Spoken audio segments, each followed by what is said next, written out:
25-year-old Jamie was getting emotional. She was getting emotional talking about her cat. If anything, she was getting angry. She's getting riled up. Her parents decided to give her cat to grandma for the time being. And Jamie was not having it. She ranted on the phone to her friends and family in a recorded phone call. No, that's my cat. That's my cat. Grandma can get a new cat. No, here's the thing. That's not their cat. That's my cat. I'm going to be gone for a few months and then I'll be home. That's my cat. Look, grandma's cat Theo died from eating a toxic plant or something. And what did they do? What did they decide to do? Give my cat to grandma. They're not keeping her. So that's going to be a problem. Grandma is just going to have to get a new cat because that's my cat. Oh my God, okay. I have to say goodbye to Evan, my cat. Don't worry about Evan and the cats and stuff right now. You worry about yourself. You understand? Someone on the other line tells her, hang on, girl, you need a reality check. Girl, that's not your cat right now. Grandma is taking care of your cat. But Jamie could not stop worrying. It was a really rough time for her. She couldn't stop worrying about whether or not grandma was going to try and keep her cat, if grandma was going to try and rename her cat. She couldn't stop worrying about why she requested colored pencils and they hadn't given it to her yet. And she also couldn't stop worrying about why this was all happening to her. She said on a phone call with her dad, "Why me? Oh my God, I just can't believe this. I can't believe this happened to me. Why me? I'm going to be here for years and years and years, and I just can't. I can't. I said, oh my God, I just can't believe this happened to me. Why me, Dad? Why me? Oh my God. I'm going to be here for years and years and years and years and years and years. I can't. 25-year-old Jamie Komorowski made a series of decisions that led to someone's death. A bride coming home in her wedding gown right after the best night of her life. She would be found dead on the side of the street because of what Jamie did that night. But she wants to know who's getting her cat. She wants to know why her, of all people. Dad and mom can be heard comforting their full-grown daughter, saying things like, I know, sweetie. I know, sweetie. Don't worry about your future. Your future's going to be just fine. You know what they say about your attorney, right? They said the family must be mafia to hire them. Insinuating that the attorney the family hired is so prestigious, so expensive, that the family must be a part of the mafia to afford them. Really now? Yeah. Wow. Let's talk about the insane case of Jamie Komorowski and why her utter lack of remorse, coupled with her parents' constant babying of her, makes her, in my humble opinion, one of the scarier, more dangerous people that we've talked about recently. This is an ongoing case, though. The perpetrator has not been tried in the court of law, and as of the time of this recording, I don't know when they're going to go to trial. So legally speaking, nobody has been found guilty of any crimes as of now. But the evidence in this case is really, really damning, and there's no debate of the facts of the incident. There's no points of contention there. It's just one of those things where I think we need to go and wait through the legal proceedings as of right now. I'm also going to link the GoFundMe for the victim's family in the description. So with that being said, let's get into it. Wedding photographers, they always talk about how they might be better than a therapist at spotting which couples are going to make it after the big day and which couples are going to divorce. Sometimes it's so blatantly obvious. I mean, one wedding videographer from Reddit said 4 days after he shot the wedding, the groom calls him and politely asks him to edit out any footage of him checking out the female guests. He said, I got vision problems. I wasn't actually checking them out. Another wedding photographer said, okay, this one's pretty bad. He was working for a couple's wedding on a golf course. The bride had this grand idea for the first look. The groom would ride down on the golf cart, see her in the dress for the first time, and it would be this massive cinematic moment. Well, the groom starts riding down the hill in the cart, but once he spots her, he can't help it. He jumps out the cart and runs full speed down the hill in the grass to get to her faster. He picks her up, twirls her around in the air, and it was the most genuine reaction that all of these wedding photographers, they're dying to get these moments. He was so happy to see her. But the minute he puts her down, the bride looks at the photographer.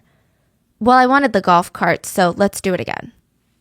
Wait, I wanted the golf cart? Yeah, What does that she mean? wants him to have the whole cinematic moment and drive down in the cart instead of running down. Oh. She didn't even care that her husband loved her so much that he couldn't contain himself. She's like, no, I want the damn shot. They always say it's a really bad sign when the couple care more about the aesthetics and having the perfect wedding instead of their relationship. Those are signs that you would not find at Samantha and Eric's wedding. I really hate to say it, but they had the perfect wedding because it makes you want to roll your eyes when you're like, oh, they had the perfect wedding. They had the perfect relationship.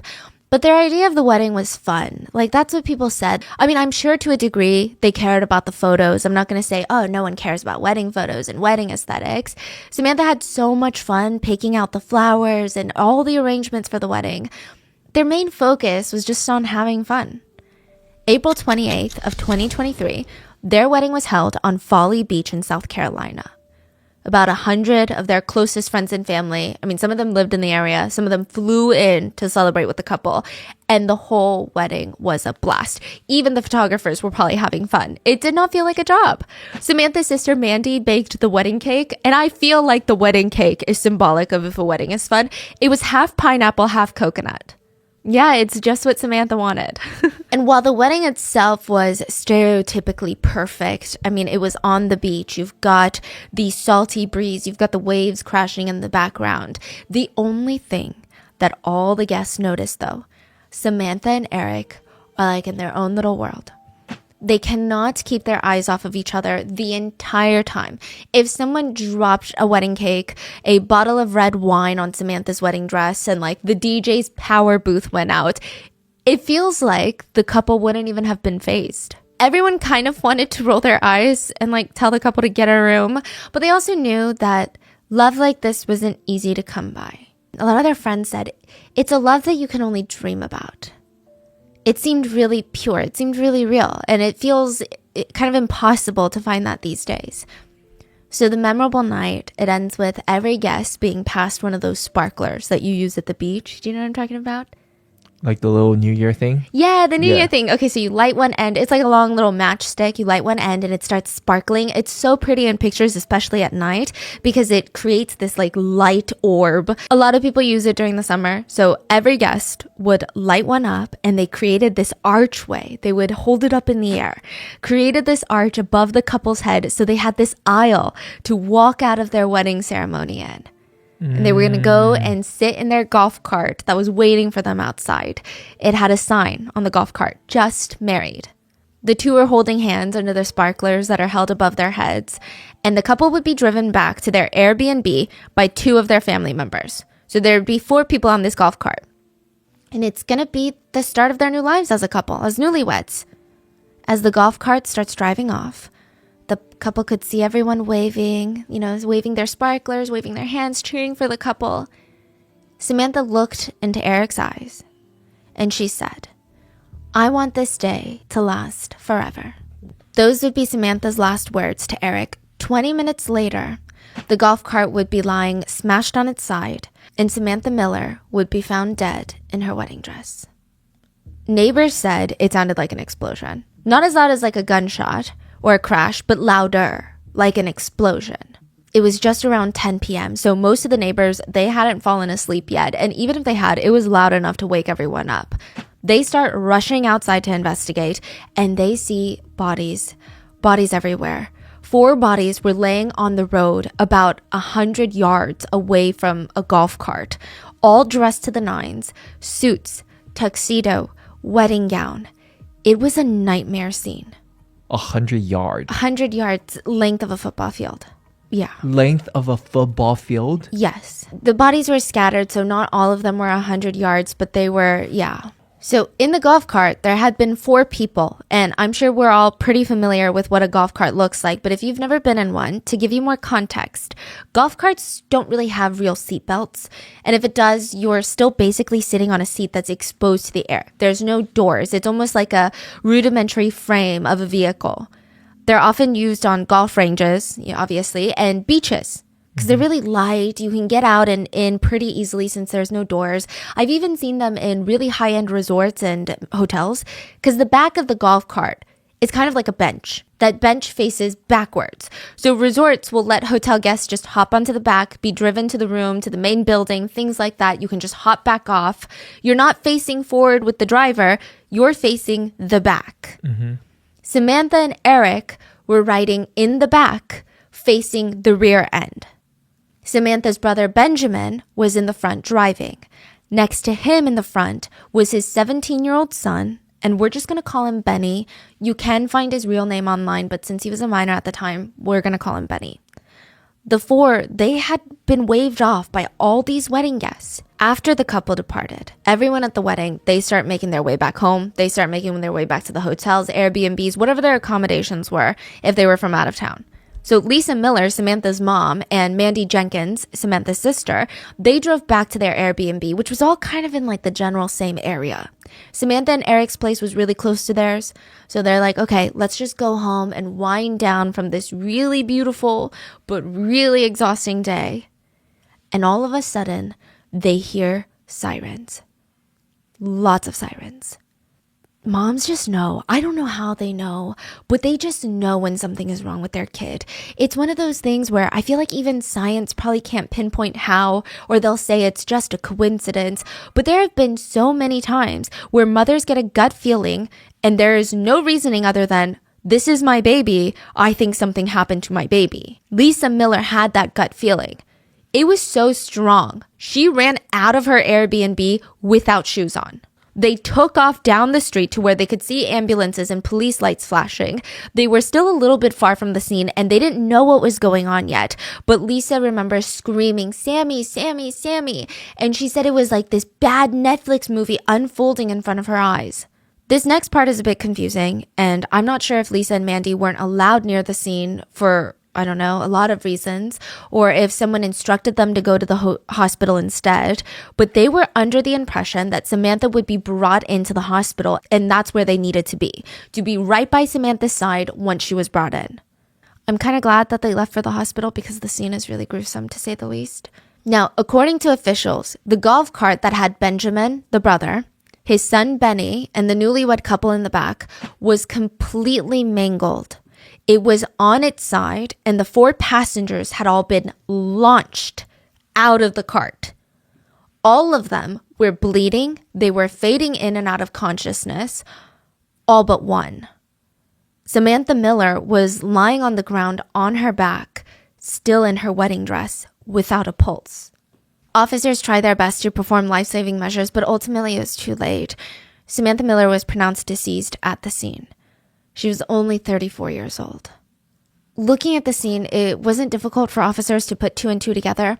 The golf cart had been driving down the road when a gray Toyota Camry had smashed into the car, sending every single person in that golf cart flying. The driver of the Toyota Camry came out unscathed.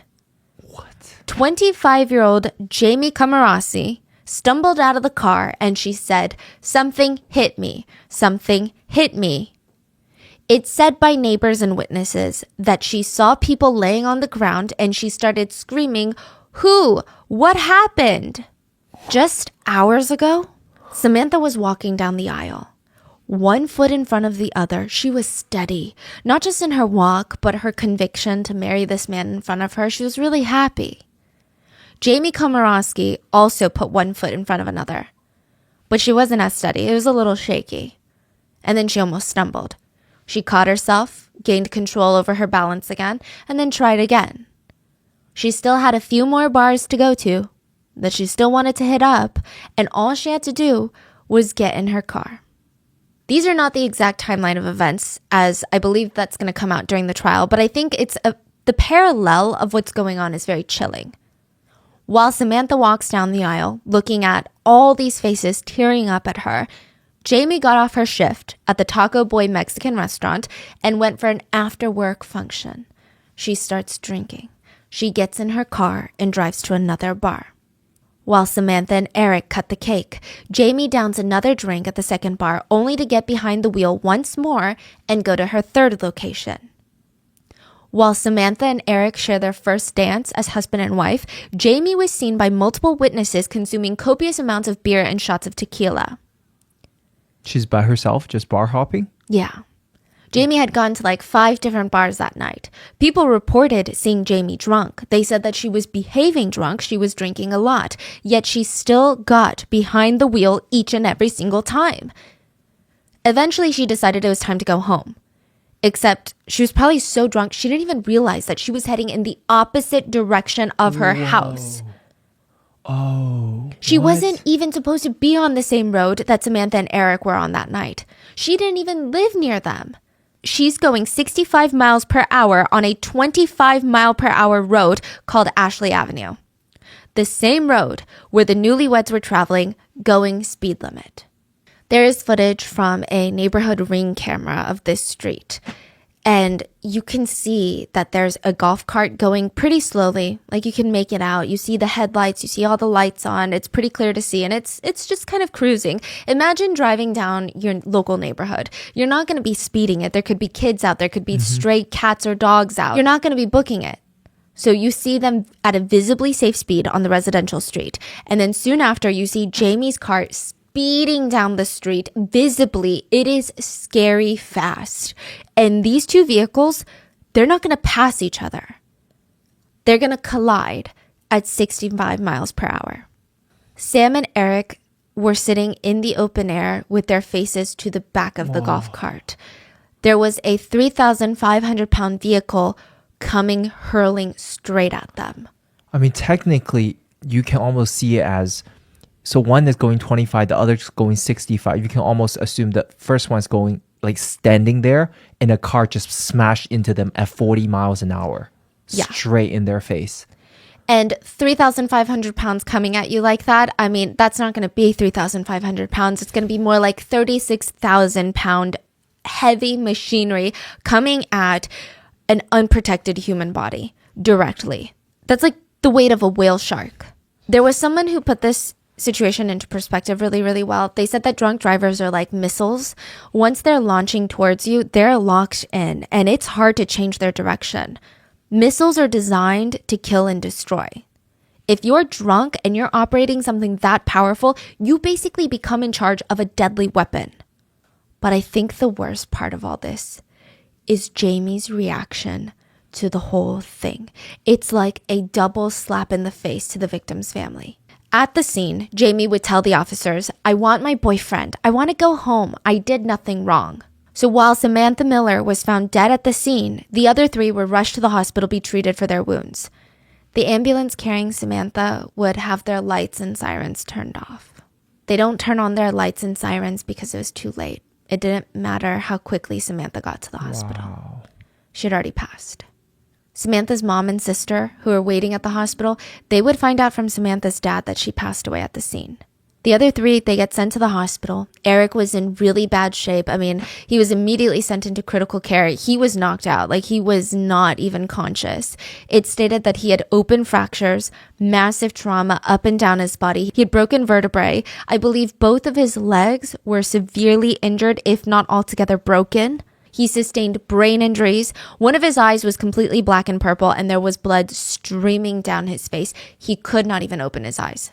He was unconscious for a while, and Eric's mom, she was handed a clear bag from the hospital. It had Eric's wedding band in there because Eric had to be scanned. He had to be treated, operated on. And this is just hours after he put it on. Just hours after he vowed to take care of Samantha for the rest of his life.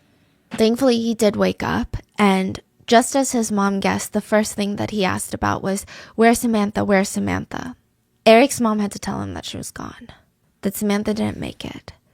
And Eric was an absolute wreck. He said later in an interview that night was the best night of his life, and he doesn't remember anything. He wishes he remembers more, but all he remembers was Samantha wishing, "I wish today would never end." And then he woke up in a foggy haze in a hospital asking, "Where's Sam? Where's Sam?" He said that Jamie took something from him that night. She stole an amazing human being that should have not been taken. And I feel like Eric's mom in that moment, I mean, she had layers of devastation. Eric's mom was devastated to see her son injured, and then devastated to see her son so devastated at the loss of his newlywed life. But also Eric's mom herself was devastated at losing Samantha too. Samantha was something special to everyone. You know, they were all excited to have her in the family. She remembered the first thing that Samantha ever said to her. It was, "Hello, future mother-in-law." And if it was maybe anybody else, it might have come off a little bit weird, maybe a little strong. But both families, they just really knew that these two were in love. It was just a matter of time before they got married. And now this just felt like some sort of sick joke. They're both having the best day of their lives, marrying their soulmates in front of the people they love. I mean, the visual of them leaving on the golf cart, waving, smiling, getting teary-eyed from happiness, it's going to be burned into everybody's memories. Mandy didn't even get a chance to ask Samantha, "Did you like the wedding cake?"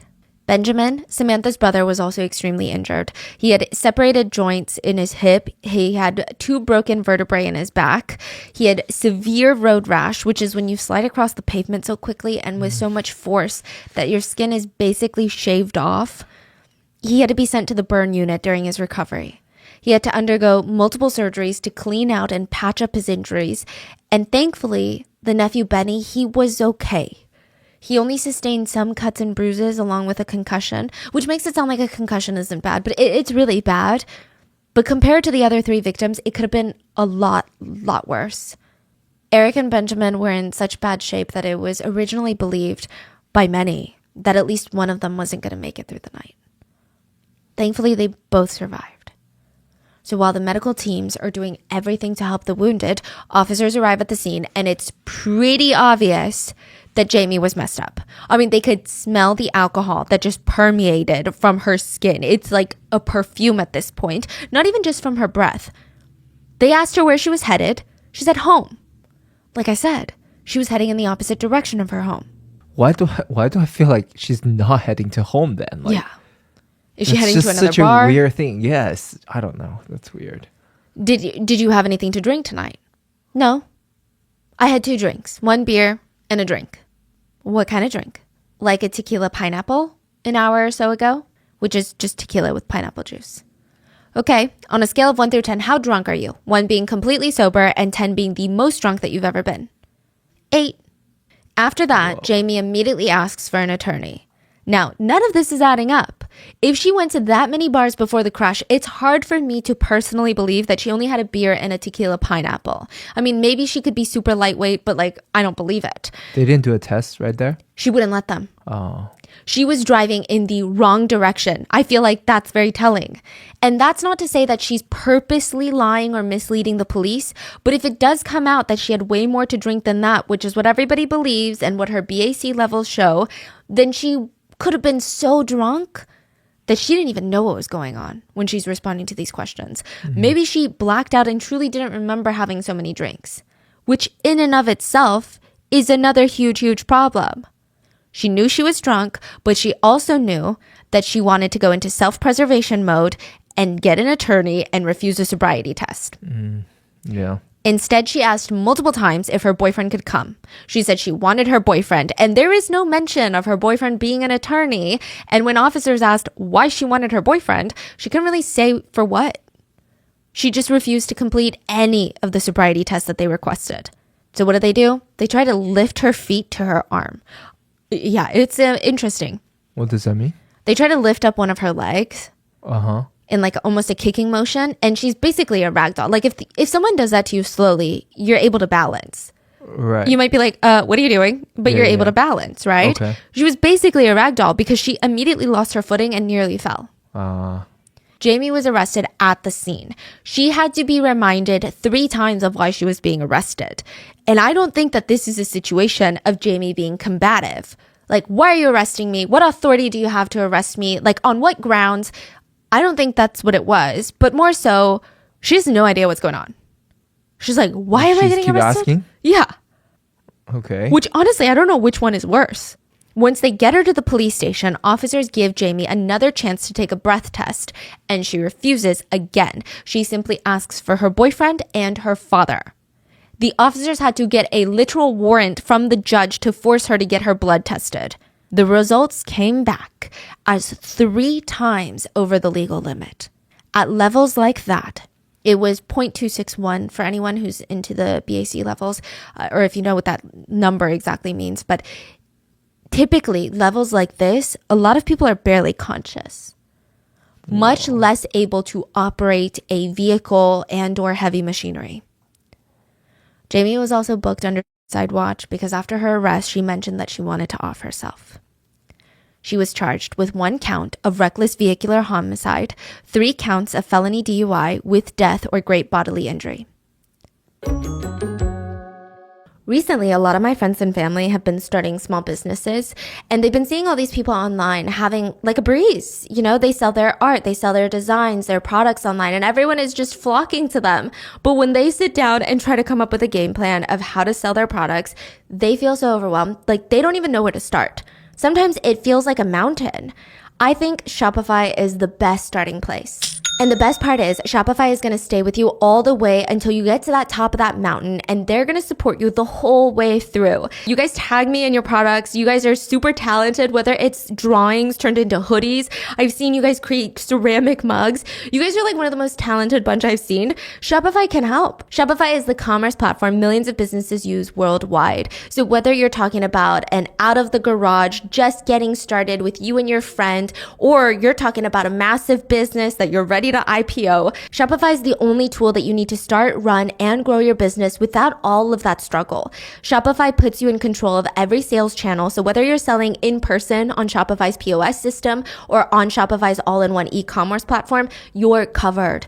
And once you reach that audience, Shopify has the internet's best converting checkout to help you turn them from browsers to buyers. And I like how with Shopify, as the business owner, you have control, and they're just really there to assist in taking your business to the next level. Shopify actually powers 10% of all e-commerce in the US and millions of other entrepreneurs of every size across 170 countries. So you know you're in a good crowd. Plus, Shopify's award-winning help is there to support your success every step of the way, which I think is super huge. And this is a possibility powered by Shopify. Sign up for a $1 per month trial period at shopify.com/rotten, all lowercase. Go to shopify.com/rotten to take your business to the next level today. Shopify.com/rotten. Have you ever heard the phrase, bad things happen to good people? Mm-hmm. I really don't like this phrase, but I think it's most commonly used when you have nothing else to say. When something just feels so unfair. At Samantha's vigil, which was held on the very beach that she got married on, that was the main thought that everybody had in their mind. Why do bad things happen to good people? And some people just said that Samantha had this gravitational pull. You know, there are just some people out there for whatever reason. Sometimes the reason itself is unclear, you know, but you just want to be around them. Maybe they have good energy. Maybe when you talk, it seems like they genuinely are listening to you and not just filling the silence. And it's hard to pinpoint, but you feel like a magnet. You feel like you just want to hang out with them. And Samantha Miller was that magnet. People said she just had this very bright air around her. You couldn't even look away when she's in the room. She would be the type to go run errands, go grocery shopping, pick out the prettiest, freshest bouquet of flowers in the entire store. Go to checkout, and when everything is paid for, she's about to walk out, she would hand the bouquet over to the cashier, a complete stranger, and say, "Wow. For you, have a nice day." That was Samantha Miller. I'm sure like every couple, they fought, they had their down times, but the two met in 2019, moved across the country twice to be with each other. They adopted a kitten and started making plans to get married and start their own family. They lived near Folly Beach. This was Samantha's favorite beach in the whole wide world, and they would walk down to the beach at least once a day. They were at that beach every single day. And at Samantha's vigil again, people just couldn't stop asking, why do bad things happen to good people? That's also what Jamie's dad told her when she was sitting in her prison uniform, staring at her hands, and she told him, "I just don't know why this had to happen to me. Oh my God, I just can't believe this happened to me. Why me? I'm going to be here for years and years and years." That's what she said? Yeah. And her dad responds, "Because bad things happen to good people, honey." And again, bad things happen to wonderful people, and that's what happened. Now you have to make the best of the situation. Her father reassures her that this was all fate. It's already happened. There's nothing they can do to change it. And now they just need to focus on their best to overcome it. If anything, this will help her become a better person. Listen, if you need someone to pass away in order for you to become a better person, in my humble opinion, you're just not a good person.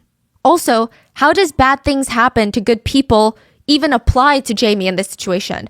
A bad thing didn't happen to her. She did the bad thing. And whether or not she's a good person, I mean, I guess that part is up for debate, right?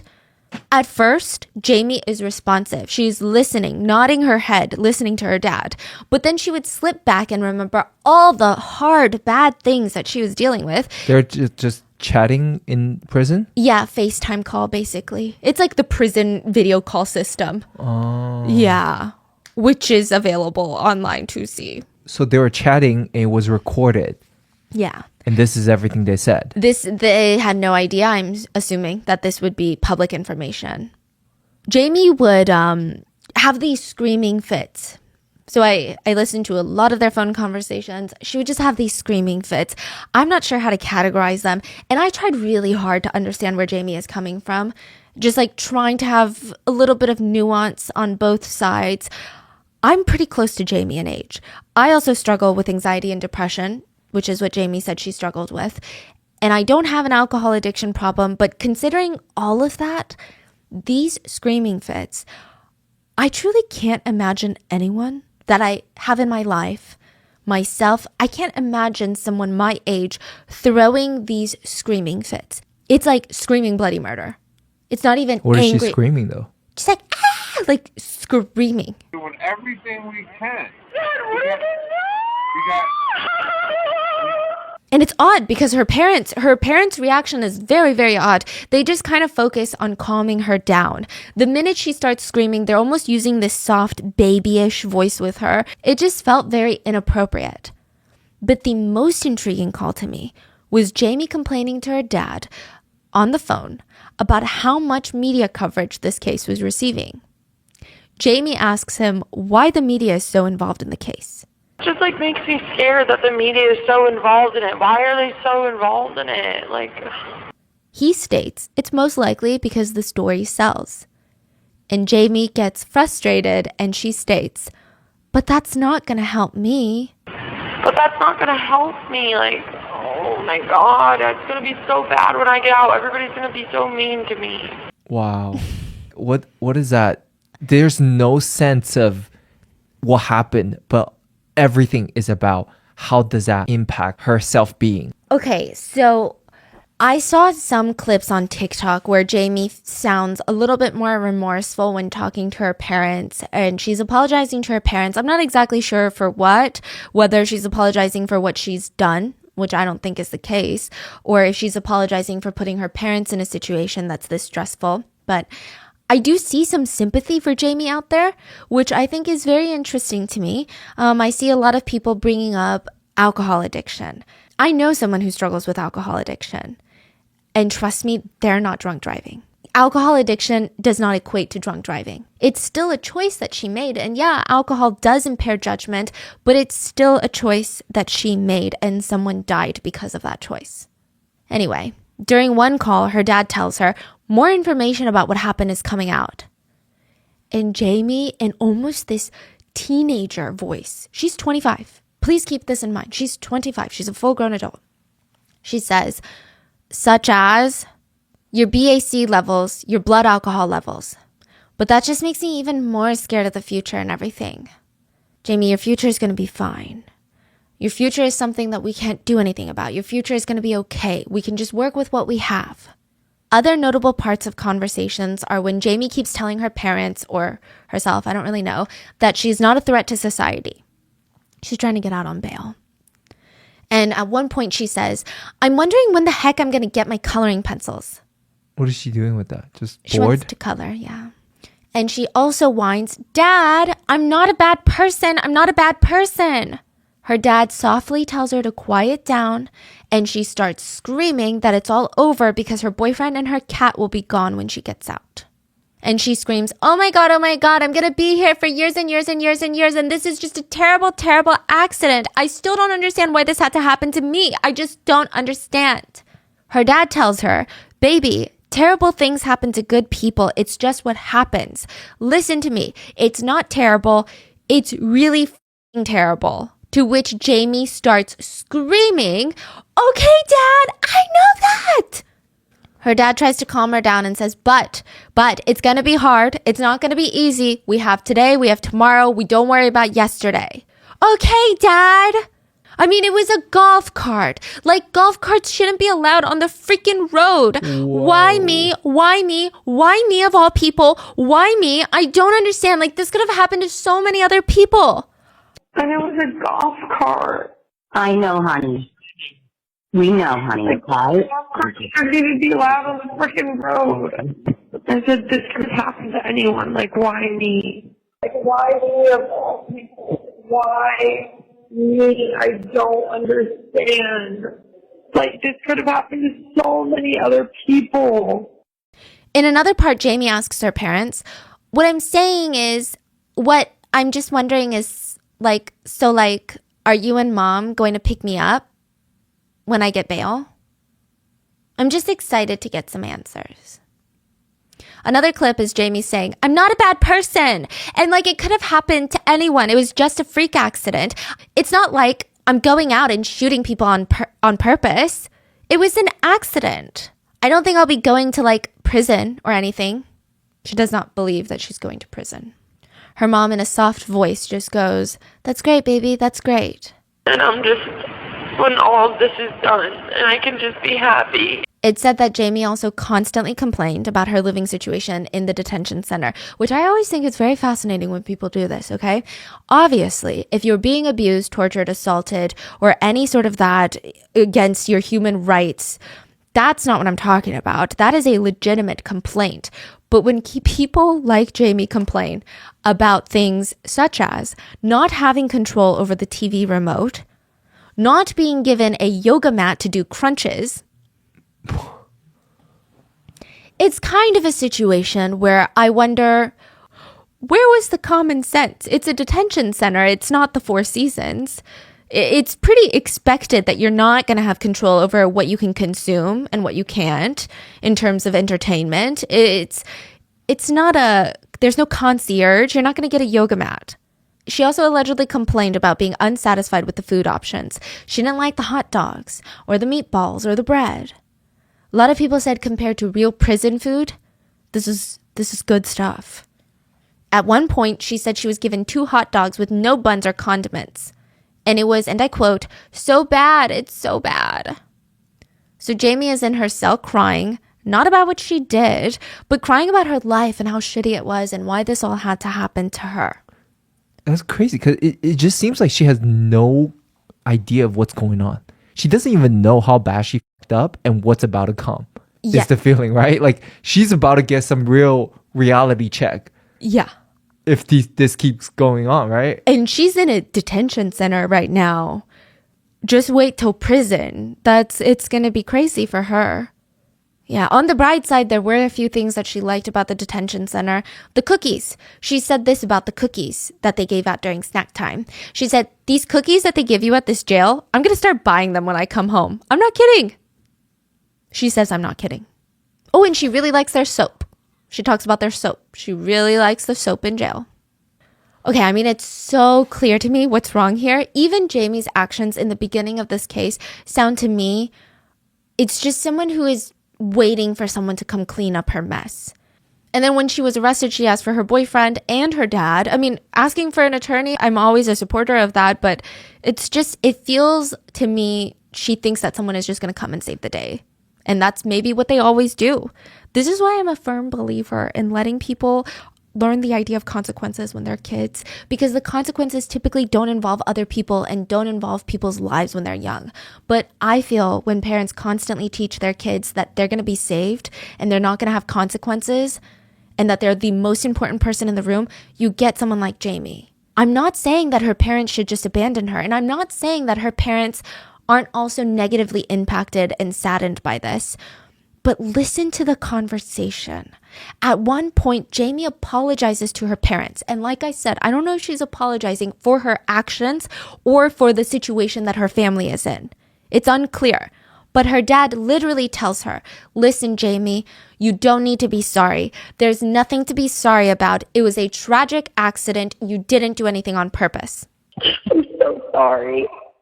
Jamie, listen, there's nothing to be sorry about. It's a tragic accident. You did not do anything on purpose. It was a tragic accident, okay? All right? You don't need to tell me ever that you're sorry for what happened. You understand? That wasn't the first time that they had a conversation like this either. Anytime she tries to apologize to her parents, they stop her and say that she has nothing to be sorry about. I feel like they're all in for a very rude awakening. Again, I'm not saying they should hate or abandon their daughter, but they can still love their daughter, support her, pay for her attorney fees that only mafia members can afford, but still make very, very, very clear to her that what she did was wrong and terrible and that she's at fault and now she's got to face the consequences. And when she gets out, they'll be with her. They'll help her. Even the phrasing of Jamie's words to her parents, it's always, why me? Me, me, me, me, me. I'm going to be here for years and years and years. And it's just so odd that she's complaining that her life is over when literally someone's life was over. Someone died. And it's odd that she and her family, at least to the public knowledge that we have, speak very little, if not at all, about what happened.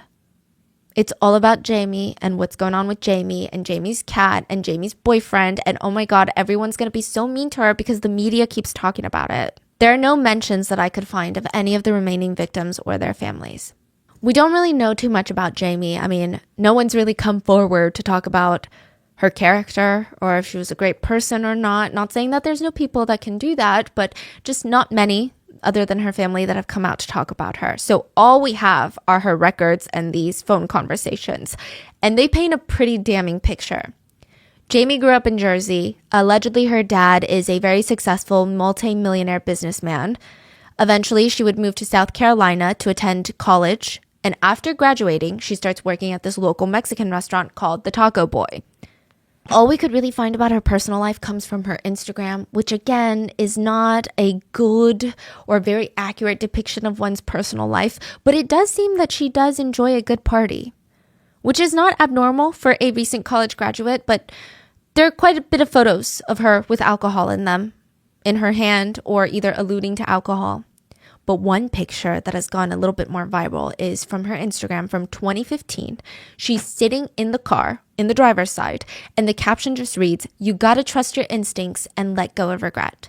This post did not age well. A lot of people were commenting things like, well, this is fucked up now.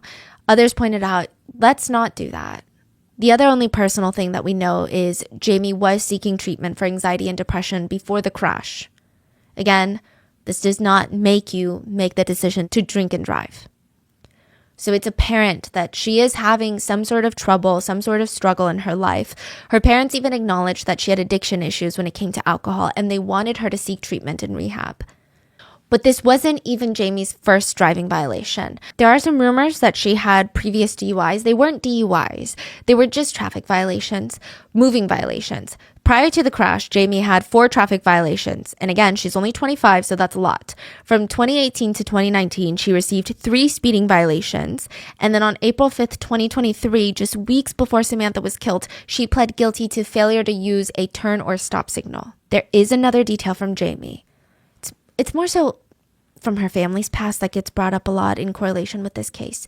On March 28th, 2013, Tracy Komorowski, Jamie's mom, was driving in an area where firefighters were battling this huge fire.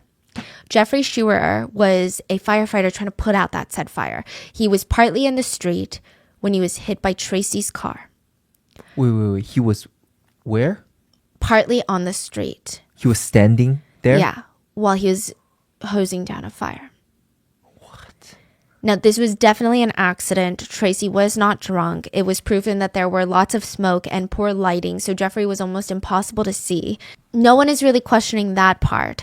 The part that is getting to netizens is that Jeffrey's family feels like there was no justice because Tracy, Jamie's mom, apparently didn't face any consequences, even though the police said that they would be on top of it.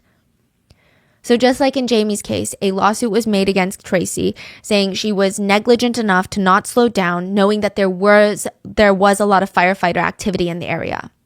And that caused her to kill Jeffrey. Tracy ended up having to pay $100,000 in settlements, signaling to a lot of netizens that the court must have found her negligent in some regard to have this sentence go through. So I'm not sure how to stand on that. It's not Jamie's actions, and it does seem to be a true accident from at least Jamie's mom's perspective.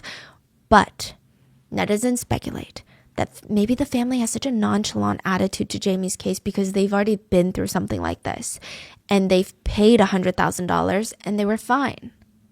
Maybe they believe that as long as you pay up, you'll avoid true punishment like jail time. There's no way to know for sure unless they admit it themselves, which I don't see why they would ever do that. But netizens found a lot of similarities regarding these instances, and I just felt like it was worth mentioning.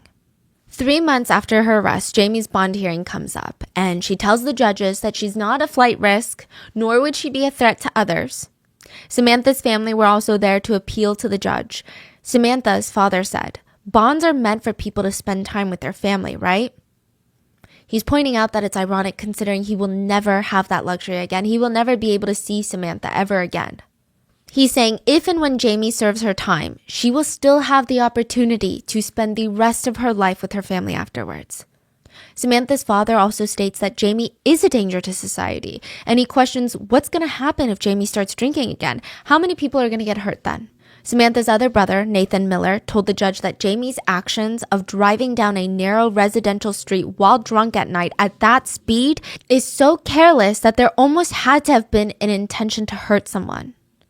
He states the alcohol is not the problem. The problem is Jamie herself. She is not responsible enough to be trusted. She's not trusted to show up back in court, not trusted to not hurt anybody else, and not trusted to not drink.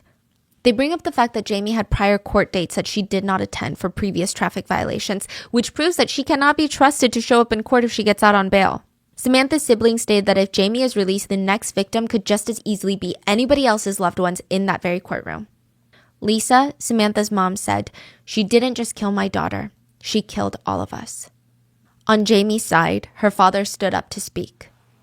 He gave his condolences to the families involved and told them that he can't even grasp how painful this must be for them. He states that he knows she will not flee if she is released. He also states that she is in a transformative part of her life right now. The screaming fits on the phone, I guess, are transformative exercises. He said, she understands that her circumstances may help other people with their addiction problems and keep them from ending up like her.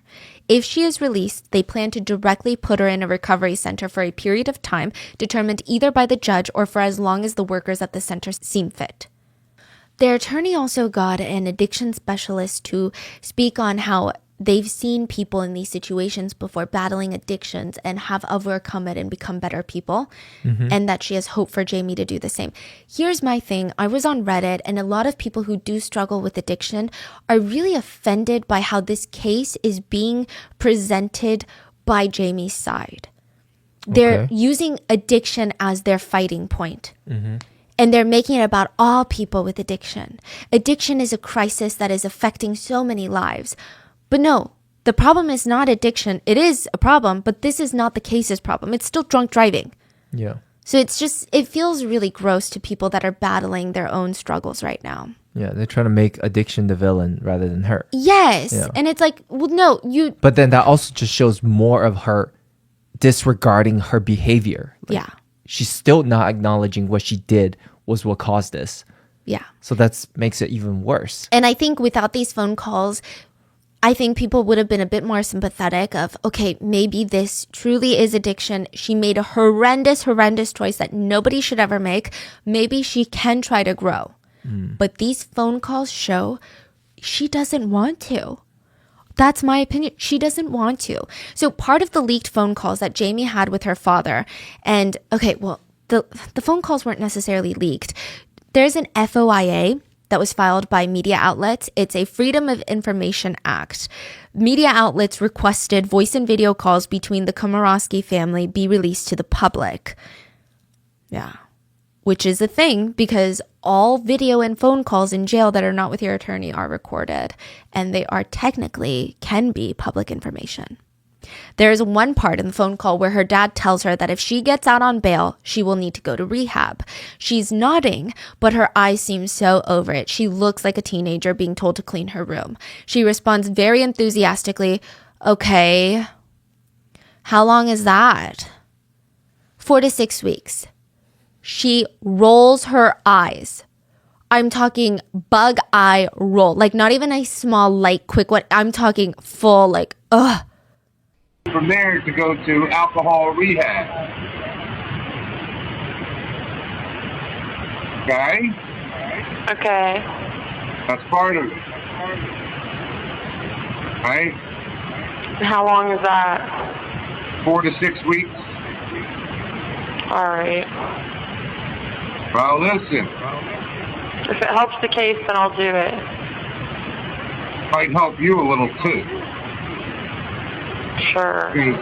Well, yeah, you know, so. She seems visibly disinterested. So clearly, if she gets out and goes to rehab, I personally don't think that she's going to change, and that's terrifying. It also just shows a lot how she became this way. Yes. Like through the parenting and their interactions. Yeah, I did see some people sympathizing with the parents and saying things like, you know, her parents are also victims in this because they're losing their loved ones and everyone's affected. But I think how she got here is crazy. Yeah. I mean, I'm sure most of our parents would have not responded like that. Yeah. Let's just be honest. Exactly. I don't know if the judges saw all of that, but she was denied bail. She can only get bond now if they don't set a trial date before March 2024. And even then, she'll be given a $150,000 bond, constant monitoring of her BAC levels, and house arrest. Jamie burst into tears when she heard that she wasn't getting bond, which to me, I guess, signals that she truly believed that she was somehow going to get out of this. Now, I do want to be fair and mention that there are times that Jamie expresses remorse for what has happened, but most of it is accompanied by her saying that she doesn't want to be in jail for a long time. Overall, it seems that Jamie is a lot more genuine and authentic when she's complaining about being in jail. Netizens have pointed out that her response reeks of privilege, as if she's frustrated that saying sorry isn't enough. That is the energy she gives in a lot of these conversations. Like, I said sorry, what more do you want from me, is the energy. She talks in the recordings like someone who didn't do anything that wrong and is being wrongfully persecuted. And her parents seem to be feeding her delusion that she's not at fault. So while Jamie was upset at being denied bond, Samantha's family, they felt peace of mind and soul. They said that now they don't have to worry about Jamie being a danger to society. Samantha's mother, Lisa, said Jamie created havoc in everyone's lives. I don't think that 3 months spent in jail, 3 months is nothing. It seems like yesterday for us. Why should she get out and just go about her merry way? So yeah. Why should she be free and live her best life? Her daughter is gone forever because of Jamie's choice. There have been other developments in this case. One that was really unexpected was a sheriff is under fire. During conversations Jamie has with her boyfriend, like video calls, it sounds like she's getting special treatment from Sheriff Kristen Graziano, which if you think Sheriff Kristen is just out here supporting all inmates, I don't know. I honestly don't know. So Jamie is saying things like, oh, the sheriff is going to try and help me. The sheriff said that she's seen cases like mine and they get out. The sheriff thinks that I don't belong in prison, blah, blah, blah. It's weird. The sheriff helped her meet her parents when they weren't allowed to meet at a time or something like that. She's just alluding to all these things that the sheriff is doing for her. You have to my dad said not for you not to talk to anyone about this or anything, but the deputy sheriff, the head person of Charleston County, I met with her today. And she's, trying to help me out. That's good. And she, is you don't need, I don't want you in here. You should be with your family, blah, blah, blah. So that's, really good.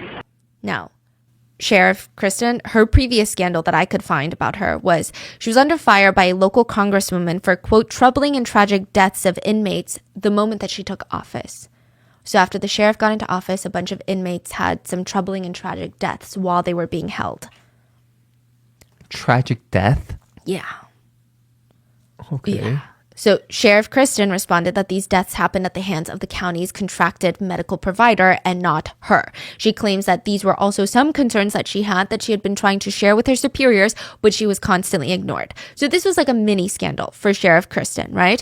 But now she's under fire for the conversations Jamie was having, where it sounds like she's getting special treatment from the sheriff and how the sheriff is telling her all of these things. In some of the calls, Jamie reportedly refers to Sheriff Kristen just by her first name. And even stated that Sheriff Kristen is going to try and help her get out, which, side note, sheriffs have no legal holding over who gets out on bail. Now, sometimes when Jamie would talk about the sheriff, her dad would kind of hush her to tell her to stop discussing these things. The sheriff's office said that this is not special treatment and Sheriff Graziano is always visiting inmates and maybe Jamie got the wrong idea. But here's what's interesting. Well, actually, two things that are interesting. The first being that Sheriff Kristen does have connections to Jamie's family, apparently through one of Jamie's lawyers. I don't know how Sheriff Kristen is connected to that lawyer. Maybe they're both clients of this expensive mafia lawyer. I don't know. Maybe it's a friend of a friend. But it does seem like there's some sort of connection. Does that mean something is happening behind the scenes? I have no idea. We don't know that. But the connection was just allegedly out there. After articles were published of Jamie's special treatment in jail by the sheriff, more freedom of information requests were made to get more footage, but they were denied by the sheriff. Gray Television, a media company, would actually sue Sheriff Kristen for that. The belief by some netizens being that clearly the sheriff has something to hide. I mean, so far the phone calls have been really damning for Jamie. What is the sheriff? Like, she has no skin in the game. Unless she does. Yeah. The sheriff's office said any additional release of the tapes may affect the defendant's privacy, her safety, and her right to a fair trial. These are exceptions that all fall under the guidelines that allow a government agency to refuse an FOIA request. On July 10th, a court hearing took place over the other recordings that hadn't been yet released to the public, and the judge sided with Gray Television. And a lot of it fell on the fact that when inmates are in conversations with family or loved ones, there are signs above each phone and tablet that visibly state all calls are recorded. Judges stated that inmates immediately consent to being recorded the moment that they pick up the phone, which means there is no reason for why the sheriff's office should be withholding the calls from being released to the public, since they are considered public records. No privacy is breached by releasing them. Yeah, and yeah, exactly. Why was sheriff even trying to protect these information? Yeah. This is not even their job to protect their privacy. Like, what? These are, And like, when have we ever heard a sheriff caring about a citizen's privacy, especially an inmate's privacy? Exactly. I've never heard of that in my life. Like, you think there's sheriffs just out there like, no, inmate privacy. Exactly. That's the hill I'm going to die on. It's weird. So is there new videos or Yeah, so a lot released? of the ones that we talked about are some of the released ones. Oh, those She were was later trying to- released. oh, yeah. Ah. Yeah. Obviously, this would have been a different case if she was talking to her lawyer, but there was no attorney-client privilege amongst families. So, yeah, in the end, Sheriff Kristen Graziano is expected to pay Gray Media $33,000 to cover their legal fees of taking this to court. I have no idea how to feel about this whole part, mainly because I'm scared of sheriffs. But ultimately, even if there is no special treatment being given, Sheriff Kristen is only helping give Jamie more reason to believe that she herself is the victim in this situation. And that kind of bothers a lot of people. As of now, Eric has filed a wrongful death suit against Jamie and the restaurants that she went to that night. Eric and his attorneys argue that the restaurants that Jamie went to drink are responsible for over-serving her drinks while she was already drunk. The lawsuit details that the businesses were setting, quote, events into motion for the day to turn deadly. Basically, they're saying that when the bars saw Jamie super intoxicated, it was their duty to not allow her to keep drinking. The claims also state that these bars did not properly train their staff in order to prevent over-serving, and that they should have known that Jamie was drunk and she was going to drive. I've seen mixed feelings about this online about whether or not the bars should be held liable for this, and while I agree that staff can always be better trained to not serve alcohol to people who are already intoxicated, I think the idea that the staff knew she was going to drive is interesting. I think it's going to be a bit of a challenge to prove in court. But regardless of how netizens feel about the establishments and their roles in all of this, bars can be legally liable for a person who gets involved in a DUI crash if it was found that they were overserved at that restaurant or that establishment. So if an establishment that serves alcohol sees that someone is drunk, it's said that they should stop serving them alcoholic drinks. They can call a cab for them, offer them food and water instead, and notify management. So there's options in place to help prevent drunk driving. I think the hard part would just lie in the fact that the lawyers on Eric's side will need to prove that the staff knew that she was overserved and knew that she was going to drive. Maybe it's easier to prove against the bars near the end of her bar hopping journey, I wonder, right? Different legal experts have weighed in, and one of them said, even though this lawsuit makes sense, it's risky when it comes to accusing the restaurants. So yeah, the restaurants likely have the finances to pay up in the lawsuit, but providing evidence that the restaurants knew she was drunk is going to be pretty difficult to prove. Not impossible, but difficult. Also, I don't know if Eric is doing this for money. It doesn't seem like he's doing it for money, though sometimes I think lawsuits just kind of have a correlation with, this person wants money, right? Eric's attorneys mentioned how it's a privilege for businesses to be able to serve alcohol. It's not a right, and they need to do it responsibly. The lawyer states that he hopes this lawsuit will just give more establishments that, okay, I really need to take this more seriously. And it'll give citizens the courage to step in and stop someone from drinking and driving. I think the lawsuit against Jamie should be easier. But some say she herself doesn't have much money. What would she even be able to pay Eric and Samantha's family? And again, not that they want money, but this is just going to be another thing where Jamie is let off without any real consequences. Mm-hmm. Even if she is sued and found guilty of a wrongful death, what money can she give? Yeah. And again, I just want to mention, it doesn't seem like they're doing this for money. I just think it's only fair for them to receive money from the responsible parties. Eric had to undergo 2 reconstructive surgeries. He has 1 to 3 more scheduled for his left eye operations. He had brain bleeds. He was wheelchair bound for a while after being released from the hospital. He's lost 20 pounds, still feels severe pain from his injuries, and that's just the physical aspect. There's so much mental and emotional trauma to unpack. Meanwhile, Ben, Samantha's brother, he's going to need a skin graft at some point. He was unable to walk properly for quite a bit of time, used a cane to get around. He has to learn how to walk all over again. And as for Benny, the 17-year-old, I mean, physically he was okay, but the trauma of that night of seeing his loved ones just launched from this golf cart on the ground, I mean, that's going to stay with him forever. He was only 17 when it happened. According to the CDC, 37 people a day die in crashes involving an alcohol-impaired driver. 37 people a day. If on average a family is consisting of 4 family members, that's almost 10 families gone in a day. Wiped out. That's over a third of everyone who attended Samantha and Eric's wedding. Every single day.